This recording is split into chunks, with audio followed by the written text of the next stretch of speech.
እንደ ኩዮቿ ሳትወርቅና ሳትፈነድቅ ያለፈ ልጅነት በትምህርት ገበታ ላይ እንድትገኝ ለሷ ያልተፈቀደ ይመስል ጊዜዋን ሁሉ እንደ ወንድ በእርሻ ቦታ ላይ እንድታሳልፍ የተገደደች ነፍስ።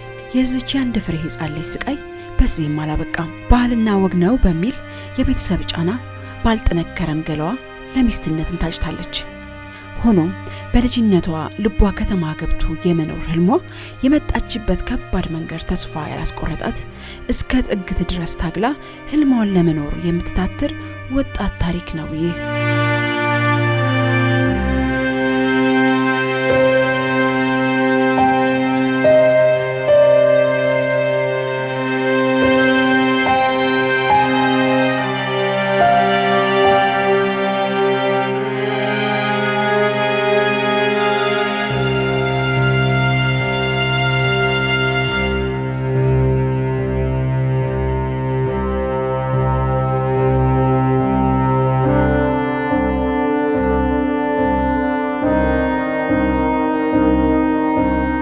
ያንዳንድ ሰዎች የመኖር ዕጣ ፈንታ በሌሎች ሰዎች ትከሻ ላይ የሚያርፍበት አጋጣሚ በርካታ ነው። ታዲያ ይህ የተጣለባቸውን ኃላፊነት ለመወጣት ሌት ተቀን እየሰሩ ያገኙትን ስራ እየሰሩ የዕለት ጉርሳቸውን ለመብላት አለፍ ሲልም ነገን የተሻለ ለማድረግ የሚለፉ በርካቶች ናቸው። እናት፣ አባት፣ እህት፣ ወንድም፣ በርካታ ወዳጆች በየቤታችን እንደሚገኙ ምንም ጥርጥር የለውም። ታዲያ ዛሬ የዚህ ቤት ጀግና ብለን ደግሞ ወደ እናንተ የምናቀርባትና የህይወት ታሪኳን ባጭሩ የምታሳየን የምታስቃኘን ጎበዝ ጠንካራ አንድ ሴት አለች። ከሷ ጋር ነው ዛሬ የኛ ቤት ጀግና ብለን አድናቆታችን የምንቸራትና የህይወት ሂደቷ ምን ይመስላል የሚለውን ወደ እናንተ የምናደርሰው። እስከ ፕሮግራማችን ፍጻሜ ድረስ አብራችሁን ቆዩ፣ ተከተሉ።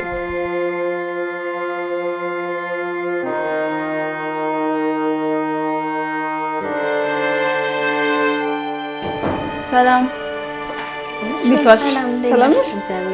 ሰላም ጓንደና ቆይሽ። ሰላም አንቺ ሰላም አትይኝ እንዴ? እንዴ ደረስክሽ? ማነው ስምሽ? እሚ ስንት ዓመቷ ነው? 10 ወር ገና እንዳልታንጉላት ገና ናት። ታች ማነው ስሟ? የማርያም ቆንጆ ስም ያለሽ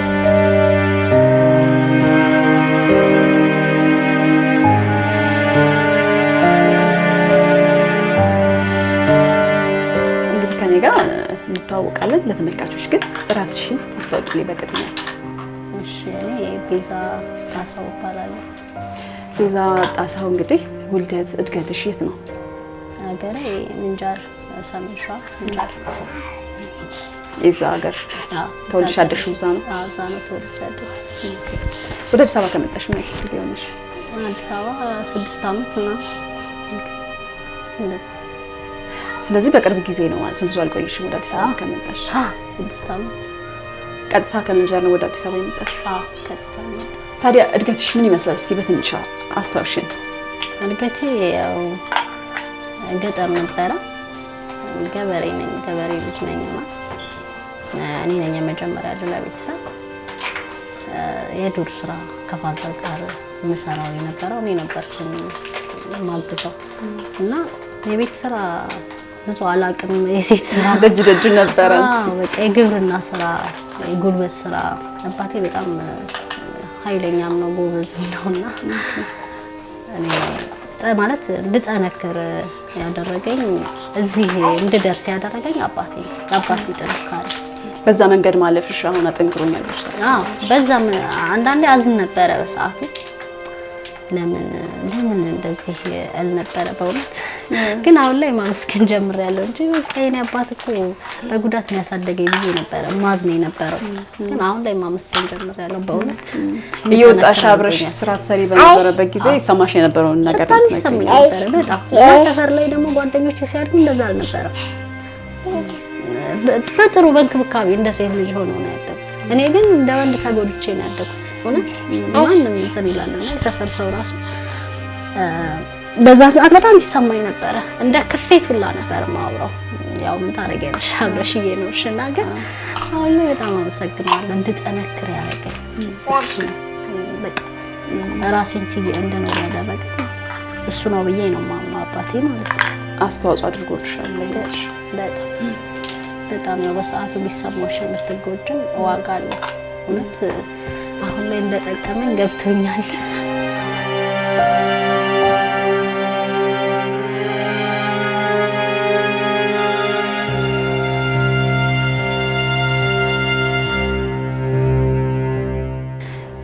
ትምህርት አልተማርሽም ነበር? ትምህርት ተምሬያለሁ፣ የተወሰነ ተምሬያለሁና ያው ከትምህርት እንዳቋርጥ አደረገኝ አባቴ። ለምን? በባህል በቤተሰብ ባህል ክፍለ ሀገር አግብቼ ነበረ። አረ እንዳገባ በእውነት እስታይ ክፍል ተማሪ ያለሽ? በቃ 6ኛ ክፍል እየተማርኩ ወደ 7 ልገባ ስል አቋርጬ እንዳጋውት ማለት በባህል ተሰጠሁኝ። ቤተሰብን ሳንተዋወቅ ምናምን ተሰጠሁኝ። ብቻ ሳገባ 14 ዓመት ምናምን ነው ተጋባ። ዛጉቼም ስኖር ያው ግብርና ነው። በዛ ምደሳጭ ነበረ ጓደኞቼ ሲማሩ ምናምን በቃ በጣም ይሰማኝ ነበረ። የከተማ ላይፍን እመኝ ነበረ እና ስማር ደግሞ በብዛት እኔ የሰፈር ልጆች ጓደኞቼ ወንዶች ናቸው። ከወንዶች ጋር ሄዳለሁ እመጣለሁ ትምህርት ቤት ሙዴ በቃ ከወንድ ጋር ነው የሚገባው እና የሰፈር ሰው ምን ይላል? ልጅ ዱርዬ ናት ይላል። አንተ ልጅ ዱርዬ ናት ማለት የምፈልገው በቃ አክቴ ወደ ከተማ መሄድ ምናምን ነው እና አንተ ልጅ ዱርዬ ናት በስማም ስታድግ ምናምን ይሉታል። በዛ ስሜት ነው እሱ በቃ ቶሎ ልግጫት አይነት ነገር ስሜት ለባል ይሰጠኝ እና እንትን አልኩኝ። በጣም ይሰማኛል። በቃ እንደዚህ መቀጨቴ ይጸጽተኛል። በጣም በሳጫለሁ። ግን ምንም ማረጋችን ከቤተሰብ መውጣታችን አንዳንዴ ወላጆቻችን በተለይ ወደ ገጠሩ ክፍል ያው አውቀው ሆን ብለው የሚያደርጉት ነገር አይደለም። ለኛ ወደፊት አፈንታ በመጨነቅ ብለው ነው ይሄ ሳያውቁት ስህተት የሚሰሩት በእኛ የነገር አፈንታችን ላይ የተጣመመ መንገድ እንድንጓዝ የሚያደርጉት ሆን ብለው አይደለም። ምናልባት እንዳልሽው አሁን አባትሽ ልጅ ዱርዬ የሆነች ወንዶች ጋር ነው የምትውለው የሚል ነገር ሲሰሙ በቃ ይቺ ልጅ ልትበላሽብኝ ነው ብሎ ጥሩ መስመር ማስያዛቸው ነበረ። በእርግጥ ወላጆች መቼም ልጆቻቸው ክፋትን አያስቡ። ሆኖም ግን አቅጣጫው ቀይሮ አንዳንዴ የማይሆን ህይወት ውስጥ የሚገቡበት አጋጣሚ በርካቶች በዚህ መስመር ውስጥ ያልፋሉና አንቺም የዚህ ነገር ተጠቂ ነሽ። በእርግጥ ከዛስ በኋላ ትዳሩ ምን ያክል ጊዜ ቆየ? 2 ዓመት በለው 1 ዓመት ከምናምን ቆየ። ያው ስትቆይ ያለ ፍላጎት መኖር አለ አይደል? እንደነገርኩሽ ልቤ ወደ ከተማ ነው። የከተማ ዘመድ ሲመጣ በጣም እበሳጫለሁ።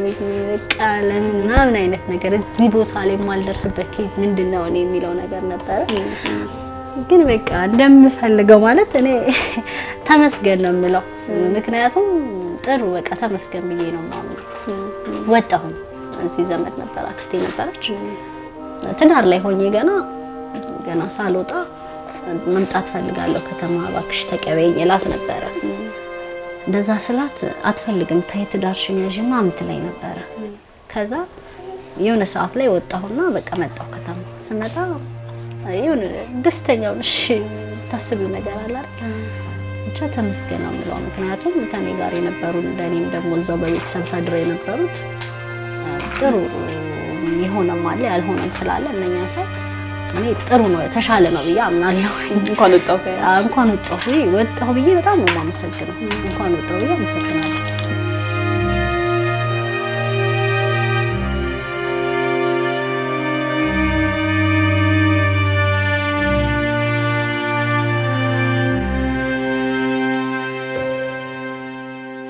የወጣሽበትን አጋጣሚ ታስታውሻለሽ? ለመጨረሻ በቃ የወሰንሽበት አጋጣሚ ምን ነበረ?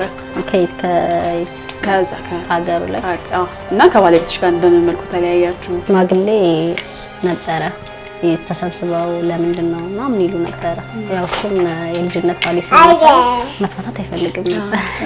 ግን በቃ እኔ መውጣት ስለፈልግ ከዛ ምንም ምክንያት የለኝም በቃ የምንለው ምንም ምክንያት የለኝም። ማይሆን ሆነ በቃ እንደ ሽሽትም አይነት ነገር ወጣሁ። ከዛ ብዙ አልቆየሽም? ከዛ ከሱ ጋር ከተለያየሽ በኋላ አልቆየሁም ብዙ እንደ መሸሽ አይነት ነገር ወጣ ብዬ ወጣሁ። አባትሽ ምን አሉሽ? ያው ኃይለኛ ናቸው ጠንካራ ናቸው ብለሽ ነበርና ይሄን ነገር መቼም ይቀበሉታል ብዬ አላስብም እንዲሁ በቀላል። ምንድነው ይጸጽተው ነበር እኔ ትዳር ላይ ሆኜ አፍኖ ያለ ፍላጎት መዳሩ በጣም ጸጽተው ነበር በጣም እና በዛን ሰዓት የኔን ፍላጎት ነው እየጠበቀ የነበረው። እንደውም በቃ ተዋት እኔ አለ ፍላጎቷ ድሬያታለሁ ከዚህ በኋላ ምንም ማድረግ አልችልም ብሎ ሽምግልና ላይ በተናገረው እሱ ነው ያፋታው አይነት ነገር ሁላ ከልጅነት ባሌ ጋር እንደ ጸብም ገብተው ነበር ከሚስት ያፋታኝ አይነት ነገር እና ግን እኔ ያልነበረም እና ይደግፈው ነበር። በቃ ይሁን አሁን ፍላጎቷን ታድርግ ምንም ላደርግ አልችልም ማስተማር እየቻልኩ እንደሰው ልጅ ምናምን አበላሽቷለሁ ስለዚህ ተቀጥል መብቷ ነው ከዚህ በኋላ ጣልቃ አልገባም ማለት ነው አሉ ምንም ስመጣ ምናምን በቃ ደስተኛ ነው እና ግን የሚፈልገው እንትን ኑሮ ስለነበረ ለምን ሰው ቤት አልገባም ሁላ ነበር ማለት ግን ያው ዘይብ መስከረም በሰዓቱ አክስቴም ስለነበረች ሰው ጋር ገባው እየቆየው ፋዘር እንደውም እገዛ አድርጎልኝ እዚህ በግሌ ስራ ጀምሬ ነበር። ያው ባለማወቅ ከተማውን ሰውም ልምድ ባለማወቅ ከሰርኩ ተበላሽ። ከዛ በኋላ ወደዚህ ሙያ ገባ ፀጉር ቤት።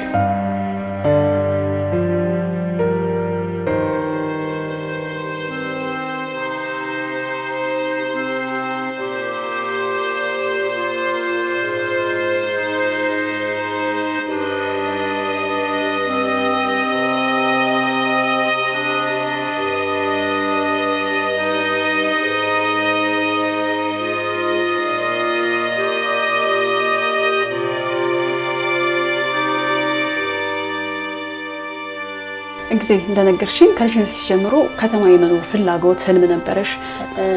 በትምህርት መግፋት ትፈልጊ ነበረ። እንዳጋጣሚ ሆኖ ትምህርትሽን መቀጠል አልቻልሽም። ትዳር ውስጥ ገባሽ። ትዳሩን ብዙ አልቆየም። ተለያየሽና ወደ አዲስ አበባ መጣሽ። አዲስ አበባ ስትመጪ አዲስ አበባ እንዴት ተቀበለችሽ? አንቺ የነበረሽ ስለ አዲስ አበባ ስለ ከተማ ያለሽ አመለካከትና ከተማ ስትገቢ ያገኘሽው ነገር እንዴት ነበረ? እንደጠበቅሽው አገኘሽው ወይስ? እንደጠበቅኩት ነው ያገኘሁት። በእውነት እንደዛ ነው። ምንም እንትን ያልኩት ነገር የለም። በደንብ እንደጠበቅኩት ነው ያገኘሁት። በቃ እንደነገርኩሽ ተቀባይም ስላለ ምንም ግራ አልተጋባው። በደስታ ነው በቃ አንቺ ሀሳብ ከተማ ውስጥ መግባቱ ያ ብቻ ስለነበረ ብዙም አሁን ከተማ ገብቼ ይሄን ተቀይሬ ምናምን የሚለው ነገር ራሱ የለም። ብቻ ግርሽ እዛ እንዲገባ ነበር የምፈልገው። በቃ ከዛ ላይፍ መውጣት ምክንያቱም እኔ በልጅነቴ ነበር ተሰራ የነበረው ስራ ነው ግብርና ነው። እንደገና ትዳር ላይ ያን ስራ መጨማለቁ በጣም ያስጠላኝ ነበር። ጫና ፈጥሮብሽ ነበር? በጣም ያው ያለ እድሜም ስለነበር ያገባው ያ ስለሚያበሳጨኝ ብቻ ከተማ መግባቴ ስለምፈልግ ስለነበረ ያው እንደነገርኩ ስራም ጀመርኩ ማለት አላዋጣኝ ያለ ማወቅ ተበለሻሸ። ከዛው ደስ ይላል ገባሁ።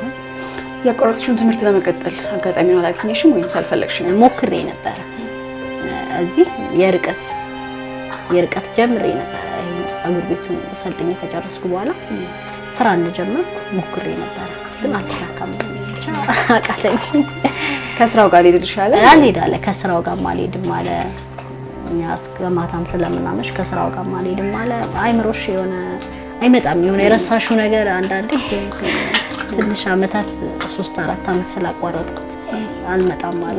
ቀላይም ስራ እየሰራሽ በቃ ይከብዳል። አይምሮሽ አንድ ቦታ ካልሆነ ይከብዳል። በዛ ምክንያት ተውኩት። አክስትሽ ጋር ለምን ያክል ጊዜ ነው የቆየሽው? 2 አመት። እንዴት ነበር አክስትሽ ጋር የነበረው ቆይታ? ጥሩ ነበር። በጣም ጥሩ ማለት እንደዚህ ለዚህ ለአዲስ አበባ ፍቅር እንዲኖረኝ ያደረገኝ የሷ ቤት ኑሮ ነው። እሷ ቤት የኖርኩት እዚህ እንድኖር እንትን ያለኝ ማለት ነው። ፍቅር የኖረኝ ለከተማውም ለሀገሩ። ችግሩን በደንብ አላየሽውም አክስትሽ ጋር በመኖርሽ ምክንያት?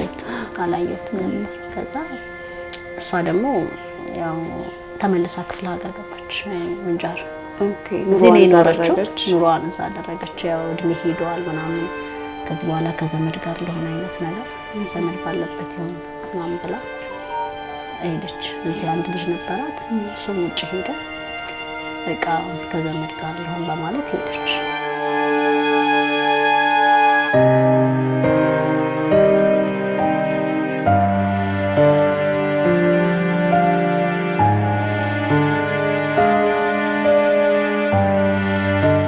ከዛ በኋላ አንቺ ጣፍንታ ምን ሆነ? ከዛ በኋላ እንደነበርኩሽ ከስር ያለው ምንም አልነበረም በሰዓቱና ፀጉር ቤት ስልጠና ጀመርኩ። የሴትም የወንድም ገባሁ አንድ ላይ። ስገባ የሴቶች ያው ብዙ ሙያው ብዙ ጊዜ እንደሚወስድ ገባኝ። ከዛ ይሄንን በስ አንድ ወር ነው በቃ በአንድ ወር ፐርፌክት ሆኛለሁ። ደህና እሰራለሁ። ተቀጥሬ መስራት ጀመርኩ። በተማርሽ በአንድ ወር ውስጥ? ባተማርኩ በአንድ ወር ውስጥ እንግዲህ 2 ወር ነው ስልጠናው የሚለው ከፍያለሁ፣ ግን በአንድ ወር ላይ ስልጠናውን ጨረስኩ። በጣም ፍላጎት ነበረኝ ለስራ እና ስጨርስ ስልጠናው ወደ ስራ በቃ መግባት አልጨረስኩም ስልጠናውን። አንድ ወር ምናምን ላይ አሪፍ ሲሆን ዝም ብዬ ስራ ገባሁ። ስገባ ሲቀበሉ የሴቶቹን አቋርጬ ወደ ወንዶቹ፣ ምክንያቱም ቀላል ሆነልኝና በቃ ሲመቸኝ ወደዛ ገባሁ። ወንዶቹ ጋር ገባሁ።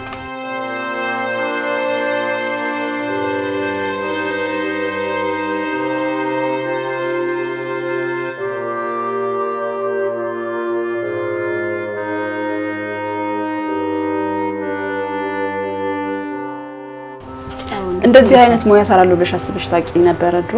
ምን ነበር አንቺ መሆን እፈልጋለሁ ብለሽ የምታስበው? ፈልገው ነጋዴ ነው ምናምን ንግድ ላይ ነበር መስራት ፈልገው? ንግድ በጣም ነበር የምመኘው። ታዲያ የኛው ሙያ እንዴት መረጥሽው? በቃ አማራጭ የለማ በሰዓቱ ንግድ ሞከርኩኝና አልሳካል።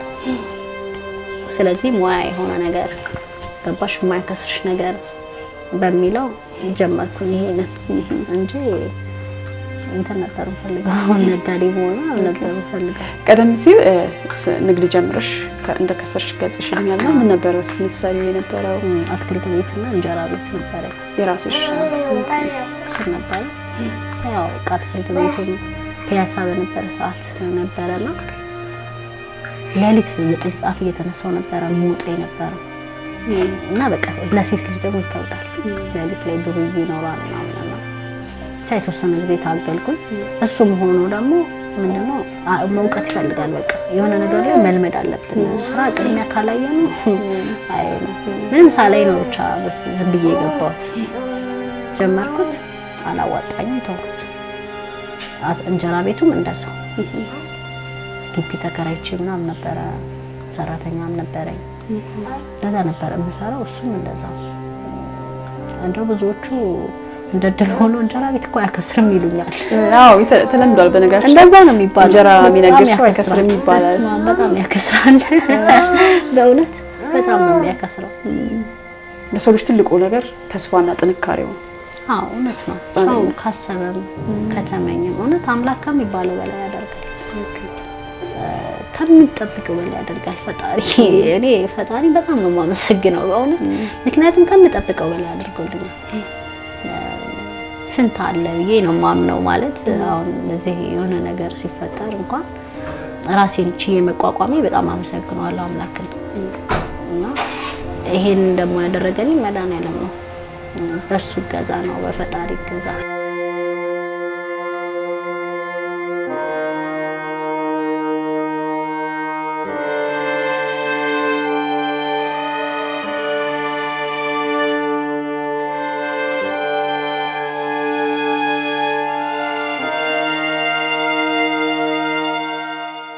እስቲ ወደ ሙያሽ ከመሄዳችን በፊት አጠገባችን እንግዲህ ቆንጆ የህፃን ልጅ ትታየኛለች። የልጅሽ አባት ጋር አለ ወይ እና ከልጅሽ አባት ጋር እንዴት ተገናኛችሁ የሚለውን እስቲ ደግሞ። አዎ የተገናኘነው አጋጣሚ ነው። የተገናኘነው ሰው ነው ያገናኘው እና ብዙ ራሱ አለመጠናናት ነገር አለ አይደል? ስንጋባ አለመጠናናት ጉዳይ ነበር ያገናኘን። ሰው በሰዓቱ ሰው አዳምጠሽ የምትገቢው ነገር አለ። እሱም ያንን ሰው ነበር ሲያዳምጥ የነበረ። ጥሩ ልጅ ናት፣ በትዳር ከሰው ናት ምናምን ብሎ ይለው ነበረ። እኔም ደግሞ እንደዛው ከዛ ትዳር ፈላጊ ነው አይነት ነገር ስሜት ነበረ። ገባሁ ላግባብ ብዬ ገባሁ። ተጋባን። ትዳር መሰረተ። እቺ ልጅ አፈራን። እግዚአብሔር ይመስገን። ምን ያክል ጊዜ ቆያችሁ በትዳር? 2 ዓመታችን። አላ አለ ማለት አለ። ያው አሁን እንትን የሚለው ነገር የለም እንጂ አለ ማለት አሁን በኑሮ ሁኔታ እንትን የሚለኝ ነገር ሰፖርት የሚያደርግሽ ነገር የለም። ብቻሽ ነው የምትኖሪው? ብቻሽ ነው የምታሳድጊው?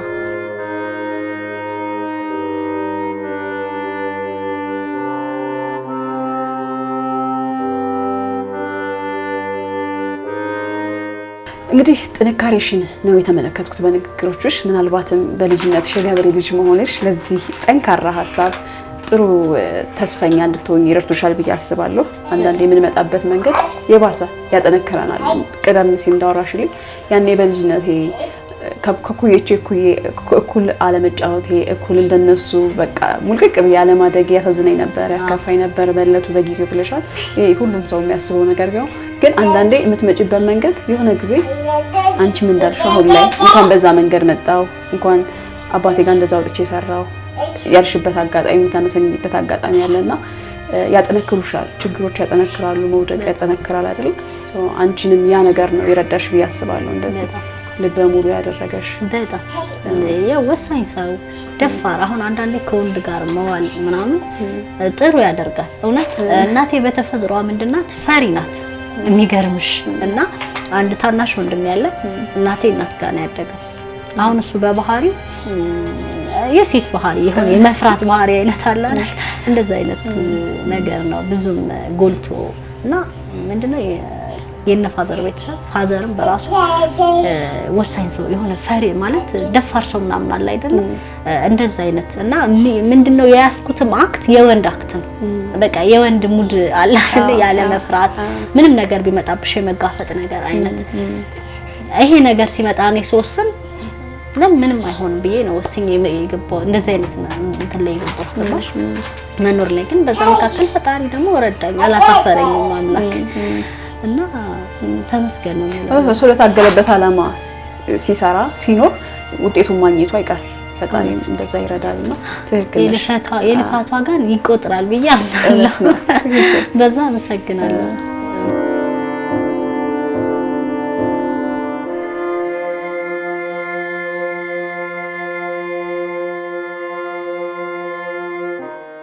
ከመግቢያው ላይ ቅድም ስትቀበኝ የወንዶች ጸጉር ቤት አይቻለውና ለምን ያክል ጊዜ ነው በዚህ ሙያ ላይ የቆየሽው? እዚህ ሙያ ላይ 4 አመት ነው። የራስሽን ከከፈትሽ ነው ወይስ ስራ መስራት ከጀመርሽ? ስራ መስራት ከጀመርኩ። ለምን ያክል ጊዜ ነው ሰው ጋር ተቀጥረሽ የሰራሽው? ሰው ጋር ቢያንስ አንድ 2 አመት ከምናምን። ታዲያ እንዴት ወደ ራስ መጣሽ? ምክንያቱም ቀላል አይደለም የራስን ነገር መክፈት። አንደኛ እቃው ውድ ነው፣ ማሰቡ ራሱ ያደክማል። እቃውን ብታገኝ የቤት ኪራይ ያስቸግራል። እሱን ነገር እንዴት ተወጣሽው? ያው እንደነገርኩሽ ሰው ካሰበና እንትን ካለ አይቀርምና እግዚአብሔር ቸር ስለሆነ አመቻችልኝ። ባሰብኩት ሳይሆን ባላሰብኩት መንገድ አመቻችቶልኛል መድኃኒዓለም። ባለቤቴ ነበረ መጀመሪያ እንደተጋባን የከፈተልኝ ነበር። ከዛ እንደነገርኩሽ በኑሮ ሁኔታ የሱን ሸጥ ነው። በዛ መካከል ግን እየኖረ ያው ጣጣር ነበረ ወይም የሱን ብር በመለስለት ምናምን አይነት ነገር የተሸጠው ከፈተልኝ ስለነበረ ከዛ ሸጥኩና በራሴ ጀመርኩኝ ማለት ነው። ከሱ ጋር ከተለያያችሁ በኋላ የራስሽን የከፈትሽው? አይ በፊትም እየኖረ አንድ ላይ ያላችሁ ምን ይመስላል ተቀጥሮ መስራትና የራስን የሚያክል ነገር የለም። ተመስገን ማለት የራስን የሚያክል ነገር የለም በጨብሽ እና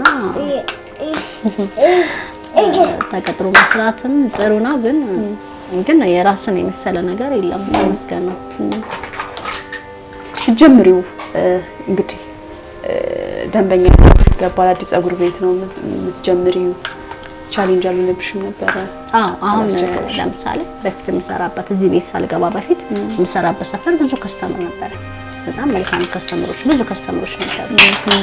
እዚህ ሰፈር ስገባ በሰዓቱ ፈርቼ ነበር።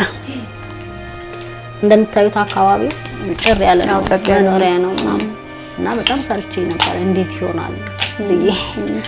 ግን አምላክ ቸር አምላክ ስላለ ከሚባለው በላይ ነው የምሰራው።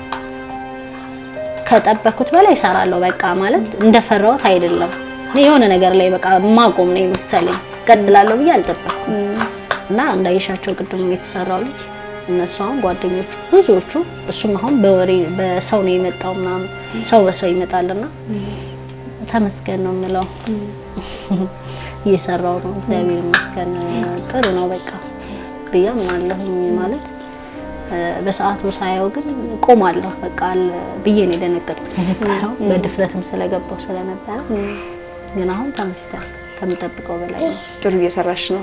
አዎ ታድና ነው በቃ ቢያንስ ተመስገን እግዚአብሔር ብሎ ደግሞ ወደ ከተማ ወጣ ያለ አካባቢ አሪፍ ቦታ ላይ ብገባ ያን ተስፋ ነው የምመኘው። እንግዲህ አላቅም ሁሉም እግዚአብሔር ነው ግን አይታወቅም ብዬ ያን እመኛለሁ። ለምሳሌ ወደፊት ልጅ ካደገች በኋላ ወይ እግዚአብሔር አሳክቶልኝ ወደ ከተማ ወጣ ጥሩ ቦታ ብሰራ ብዬ አምናለሁ። ያን እመኛለሁ ከእግዚአብሔር ጋር ማለት ነው። በሚገባ ትደርሻለሽ፣ ምንም ጥያቄ የለም። ሰው ተስፋው እስካልሞተ ድረስ እስከሰራ ድረስ ጤነኛ እስከሆነ ድረስ ምንም ነገር ማድረግ ይችላል ከፈጣሪ ጋር ነው።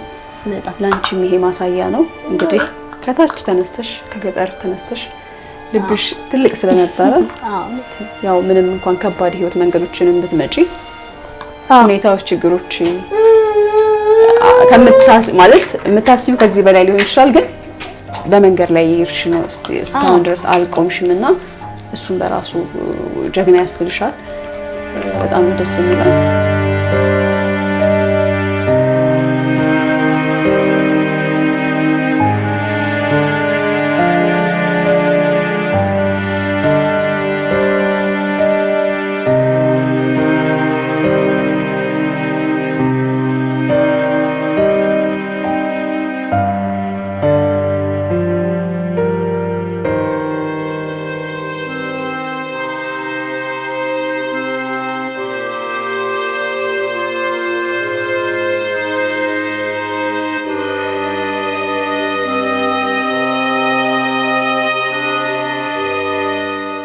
ታዲያ እንግዲህ ልጅሽን አዝለሽ እንደምትሰሪ ነገርሽኛል። ሶሻል ሚዲያ ላይ ተመልክቼሻለሁ። እሱ ነገር ከባድ አይሆንብሽም? ምክንያቱም ረጅም ሰዓት ቆመሽ ነው የምትሰሪው፣ ብዙ ደንበኞች ነው የምሰራው ብለሽኛል። ለልጅሽም ለአንቺም እውነት ችግር አይሆንባችሁም? ከባድ ነው ግን ይሄን ጊዜ የሚያልፍበት ሰዓት አለ ብዬ ስለማምን እንደነገርኩሽ ብዙ አላስበው እንጂ ከብዳል። የሆነ አሁን እኔ የሚሰማኝ ሰዓት አለ። ሲቀጥል እኔ ስራ ወገቤ አልጠነከረም እንደወለድኩ ነው ወደ ስራ የገባሁትና ያው ይከብዳል። ያው ህይወት እስከሆነ ድረስ ብቻ ላይ ህይወትን ማሸነፌን ስለማስብ አልታየኝም። በቃ ሌላው ነገር ምንም አልድካም ምንም አልታየኝም። አላቅም ወደፊት እንጂ አስቤው አላቅም ድካም። ምክንያቱም ማሸነፌን ነው ያስፈልጋል ህይወትን እንዴት እንዳሸነፍኩት ስለማስብ አይገርምሽም? አዎ አላስብም። ብናኙ ምናምን ልጅቷ ጋር ብናኙ አሁን የሚመጣባት ካዘልኳት አይመጣም አያገኛትም። እኔ ያለው አያገኛትም ካዘልኳት ግን ሳላጸዳ ምናምን በስርዓት ከወረደች ነው ከባድ። አሁን እሷ ወርዳ መጫወት ምናምን ትፈልጋለች እና ግን እኔ አለቃትም ለብናኙ በመፍራት ነው ማለቃት። ብናኙ ስለምፈራ አለቃት። መሬት ላይ ጸጉር የወንዶች ጸጉር ደግሞ ከባድ ነው። በጣም ማጽዳት አለብኝ ነው በደንብ ሳላጸዳ ወይ ጎረቤት አስቀምጣታለሁ። ጎረቤት አስቀምጫት ነው እንትን የምለው ታውርጃ ስትፈልጊ ጎረቤት አስቀምጫ ነው መጥቼ አጽድቼና ወደ ስራ ወይ መለቃት እንጂ ያው ጸጉር ቤትም አለቃትም እንደ ውስጥ አለቃት እዚህ የምንኖርበት ነው እንጂ እዛ አላስገባትም። ያው ከባድ ነው በጣም ቤትሽ እንደምመለከታት አንድ ክፍል መኝታ ቤትሽ ነው ይሄ። ቀጣዩ ደግሞ ማብሰያ ክፍል አለሽ። በቃ እቺ ናት መኖሪያ ቤትሽ። ከዛ መግቢያው ላይ ጸጉር ቤት አለ። እንደዛ እንዲሆን ፈልገሽ ነው ወይስ? አዎ ፈልጌ ነው። ምክንያቱም ልጄን ለማጥያ ትመጣለች። በዚህ ኑሮ ሰራተኛ ቀጥረሽ የስራ ቦታ ተከራይተሽ መኖሪያ ተከራይተሽ አይሆን ከብዳል። በዛ መካኝነት ለዛ ነው ይሄን የተከራየሁት። እኔ እውነት ለመናገር ልከራይ ስመጣ በቃ ለኔ የተዘጋጀ ነው ያልኩት። ፈጣሪን አመሰገንኩት። ለኔ ነው ያዘጋጀው ሲጀመር ይሄንን ብዬ አመሰገንኩትና ደስተኛው የኔ የገባሁት ትንሽ የስራው ጉዳይ እንደገባው ቢያሳስበኝ ተመስገን ነው የምለው። መልካም ጥሩ ነው። እንግዲህ ጥሩ ቆይታ ነው ያደረግነው። ጥንካሬሽን ተመልክቻለሁ። ለሌሎች ማርያም መሆን የምትችይ ሴት ነሽ። ሁኔታዎች፣ ችግሮች አልበገሩሽም። አሁን በንግግሮችሽ እሱን እረዳለሁ። ተስፈኛ ነሽ፣ ጎበዝ ነሽ፣ ጠንካራ ነሽ። ሁሌም ሰው ለራሱ መቆም አለበት ብዬ እኔም አስባለሁ እንደግል። አንቺ ለሱ ማሳያ ነሽ። ተመልካቾችም ይሄን ነገር በደንብ ይመለከቱታል ብዬ አስባለሁ። ካንቺ ብዙ ይማራሉ፣ ብዙ ወጣቶች ይማራሉ። እንዳንቺ አይነት ተመሳሳይ ህይወት የሚኖሩ ካንቺም ያለፈ በጣም ከባድ የህይወት መስመር የሚኖሩ አልፈው የሚመጡ ብዙ ጠንካራ ሰዎች አሉ። ነገሮችም ሰብሯቸው ወደ ኋላ የሚቀሩ በዛው ልክ አሉና ለዛ ማሳያ ትሆኛለሽ ብዬ አስባለሁ። ሁኔታዎች፣ ችግሮች ሁሉ ህይወት ላይ ያጋጥማሉ። ትልቁ ነገር ግን ከፈጣሪ ጋር አሸንፎ መውጣት እንደሚቻል ማሰብና ማመን ነው። በጣም እውነት ነው። እውነት በጣም የሰው ልጅ እምነት ካለ የትም ይደርሳል። ደግሞ እግዚአብሔር ማንንም አሳፍሮ ያውቃል ማለት ከምጠብቀው በላይ ነው። ፈጣሪ ላይ ነው የሚያደርግልኝ። እውነት ነው። መልካም እንግዲህ ደግሞ እዚህ ጋር እንደዚህ ካወራን ወደ እንግዳለሽ መሰለኝ የሚሰራ ደንበኛ ያለሽ እሱ ጋር ደግሞ ሂደን እየሰራን ትንሽ ቆይታ እናደርጋለን። አይሻልም? እሺ። እኔም ስራ ማላስፈታሽ። እሺ። ኦኬ።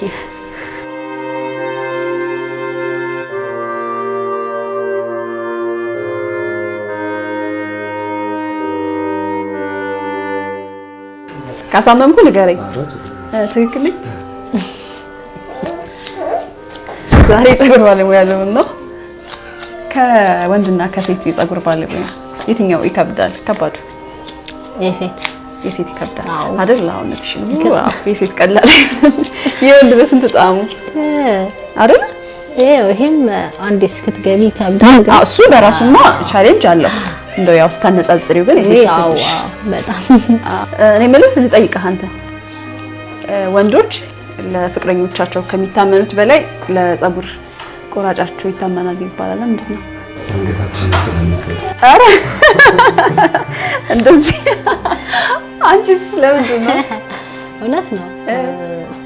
እንደውም እንደ ፀጉር ቆራጭ ታማኝ የለም ይባላል። ያው አንገታቸውን አሳልፈው ስለሚሰጡ ከአንገት በላይ ያለው ነገራቸውን ለእናንተ ስለሚሰጡ እንደዛ ይባላል። እንግዲህ ታማኝነታቸው ከዛ የመነጨ ነው ይባላል። እውነት ነው። አንተ ቋሚ አንድ ደንበኛ ከያዝክ በዛው ነው የምትቀጥለው ወይንስ ትቀያይራለህ? በዛው ነው የምትቀጥለው? ምን ያክል ጊዜ ሆነ አንተ ከቤዛ ጋር የቤዛ ደንበኛ ከሆንክ? 3 ወር ሆነ። ኦኬ። ስለዚህ በጣም ቋሚ ደንበኛ ማለት ነው። ሰርቲፊኬት አልተሰጠ አይደለ? ታዘጋጃለሽ ለደንበኞችሽ አንቺ እንደዚህ? ያው ለደንበኞች አሁን ደንበኛውን ብዙ ነገር ይዘጋጃል። ለምሳሌ የራሳቸው ጋውን፣ የራሳቸው ፎጣ ለእያንዳንዱ ከስተመርሽ? አዎ የቋሚ ታማኝ ከስተመር ግን እዛ ደረጃ ትንሽ አልደረስሽም። ግን ታስቢያለሽ? በጣም አስባለሁ። የሚገባቸው ቋሚ ከስተመሮች አሉ እና ለእነኛውን አይምሮዬ በጣም ያስባል። እንደዛ ባደርግ ቢሳካልኝ እያሰብኩ ነው። እዛ ለመድረስ ግን ይቀረኛል ትንሽ ገና ነው። ሂደት አለው በእርግጥ። አዎ ሂደት። አሁን ባለሽበት ምን አይነት አገልግሎት ነው የምትሰጪው? ከፀጉር መቁረጥ ባለፈ አሁን ላይ ወንዶች እንግዲህ የወንዶች ፀጉር ቤት በጣም ዘምኗል እና የሚሰጡትም አገልግሎት በጣም በቃ ከሴቶቹ እኩል ሆኗል አይደለ? ከመቆረጡ ከመስተካከሉም ባለፈ ይዋባሉ፣ ብዙ ነገር ይጠቀማሉና አንቺ እስከየት ድረስ ነው አገልግሎት የምትሰጪው? እኔ አሁን ስክራብ፣ ጥበት፣ ሻምፖ ምናምን እና የተወሰነ የእጅ ማሳጅ ፍሪዝ ምናምን ጄል እሱን እጠቀማለሁ። ሌላ ነገር ይሄን ለሚያወጡበት ነው ያለው። ኦኬ። ወደፊት ቤዛን የት ነው የምናገኛት? የት መድረስ ነው የምትፈልገው? ወደፊትማ ነገርኩሽ ብዙ ነገር ማለት ወደ ትልቅ ቤት ከፍቼ ማለት ትልቅ ቤቶች እንደዛ አይነት ቤት ከፍቼ ለከስተመሮች ሙሉ ሰርቪስ መስጠት ልነግርሽ አልችልም። በዚህ የፀጉር ሙያ ነው መቀጠል የምትፈልጊው? ያው ይሄን ማሳደግ ትልቅ ቦታ ማድረስ ነው ፈልገው እግዚአብሔር ቢረዳኝ ማለት ነው። ይሳካል በሚገባ ቢረዳኝ። እሺ አሁን እንደዚህ ያበጠርኩት ቀጣይ ስራው ምንድን ነው የሚሆነው? ቀጣይ እንግዲህ ታሳመምኩ ንገረኝ፣ ደንበኛ እንዳላስቀይምብሽ። ቤተሰብም ነው እሱ። እሺ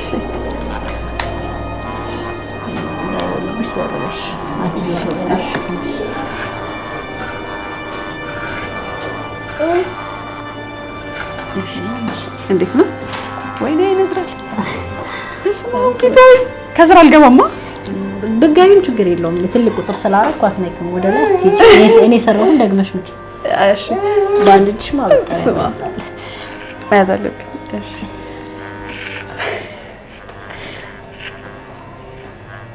በጣም የሚነዝረው ያው ቀላል አይሆንም እሱ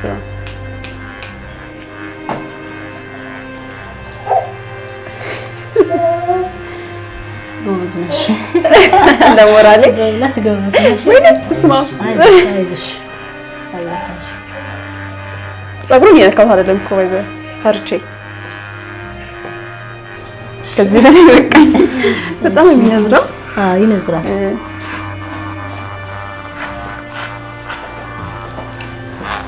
ስለዚህ በቃ የቀን ውሎሽ እንደዚህ ነው ማለት ነው። ልጅሽን አዝለሽ ደንበኞች ሲመጡ በሚፈልጉት አገልግሎት እየሰጠሽ ማስተናገድ ነው። ስለዚህ ነው የምታሳልፊው ቀንሽን። ምግብ ምናምን የሚያበስልሽ ሌላ የሚያግዝ ሰው አለ? አይ የለም፣ ራሴ ነኝ በትርፍ ሰዓቴ። ለምሳሌ ማታ አንዳንድ ጊዜ ደግሞ በጠዋት ሳልከፍት በፊት ያው መኖሪያ የሚይዝ ስለሆነ ሳልከፍት በፊት እሰራለሁ። በጠዋት ተነስተሽ ያንቺንም የልጅሽንም ምግብ ሰራለሽ። ከዛ በኋላ ወደ ስራሽ የምትገቢው። በጣም ደስ ይላል። ያው እግዚአብሔር ይመስገን። እንግዲህ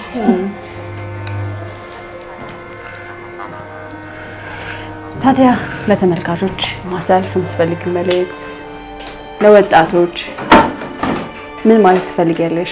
እኔ የምለው የሰው ልጅ በራሱ ማለት በራስ መተማመን ወሳኝነት አለው።